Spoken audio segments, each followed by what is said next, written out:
So we're back. Time to sit down and do another monitor review, but we're in a new space with a new setup and a new monitor from Sceptre. But this time, it's stretched out a little bit. This back here is the Sceptre C30, a 30-inch 21:9 ultra-wide that, like the 24-inch that I previously reviewed, sits pretty at 1080p, has FreeSync, and is insanely fast. This time, running at 200 Hz. While the previous monitor I reviewed was a steal and carved its own way out in the market, the C30 has some tough competition, as $300 can get you a wide variety of different displays these days. So why would you go with the C30 over, say, a 1440p display? Or even some of the competing ultrawides on the market? Let's take a look. Starting off, you get the normal accessories that I expect from Sceptre these days, including the stand, which offers a decent range of tilt and only requires 3 screws to install. Good on that. You get some pamphlets, a DisplayPort cable, a separate base mount add-on, no humps here, the power adapter, and the signature Sceptre screwdriver, which now comes with a soft rubber safety tip, which only makes me wonder what idiot stabbed himself with the earlier ones while opening up the bag. Setup is easy. Like I said, there's only 3 screws and then you're up and running. And I was a little hesitant, but once I started and powered it on, I felt a little better about the price tag. Like the last Sceptre I reviewed, the C30 has way better color than I was expecting. The monitor got bright for any lighting situation that I was in, and I noticed very little backlight bleed in the corners.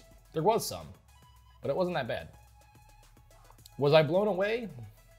Not really, but I was instantly able to use this monitor without feeling like I was missing out on anything. Currently, my daily is a 35-inch ultrawide from Acer, so I like to think that's pretty high praise. I was able to browse the web and go through my daily routine without really any hiccups. I was worried that coming from my bigger, sharper display, that the 30 was just going to feel small. And it did, but I was surprised that I was able to keep up with the same productivity that I usually would on the 35-inch. Slapping windows side by side was natural. And even at 1080p, text was very readable and didn't strain my eyes in the slightest. Overall, my workflow wasn't really changed at all. So much so that I kept this monitor long after I was done reviewing it because I never felt the immediate need to go switch it back out for my original one. For office use alone, I'd recommend this monitor, but I'm assuming that's not why most of you are here. So how was this thing for gaming? Well, while the last Sceptre I used was smooth, this thing was... this bad boy was hot.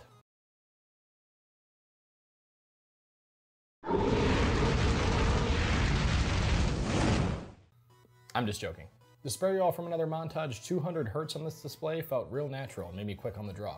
I was able to pick up on faraway shots in Battlefield 5 way faster than I would on my normal display. Damn, this thing is fast.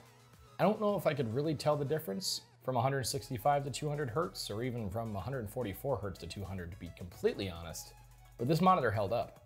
I didn't get the usual immersive experience that I'm used to with ultrawides, but I got a real good esports feel.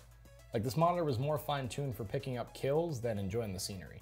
I think a lot of this could be fixed with a taller stand, to be honest, as normally I had to look down a tad to get the best view of the monitor from my normal seating position.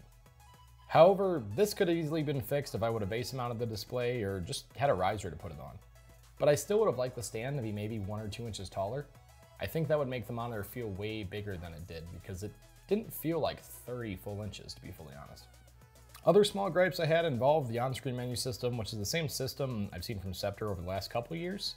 While it's certainly not the worst, it still feels a bit dated, and it took me a lot longer to get where I needed to be than on other menus that I've used. But these are really minor issues, and I think the esports level gaming experience with the productivity bumps that I mentioned earlier makes this very competitive at the $300 price point. Is it the only monitor you should buy for $300? Like, should you not look at anything else? No.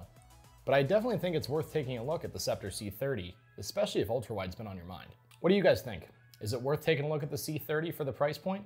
Let me know down in the comments and let me know other monitors you'd be cross-shopping this with because I'm kind of intrigued to see what the market's like. I know this video was quick and it took a while, but if you liked it, feel free to slap a like on the video. And if you didn't, feel free to slap me with some angry comments in the comments section. I'd love to see how creative you fellas could get. Or lady fellas. Mostly fellas. Nothing else, I got more videos down the pipeline. I'm TK with TK Tech. I'll see you guys in the next one.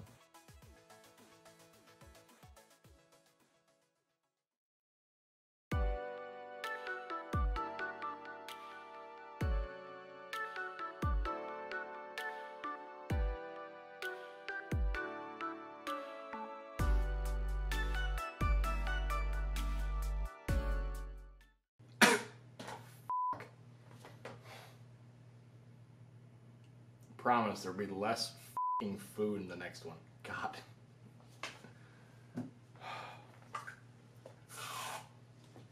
I garlic.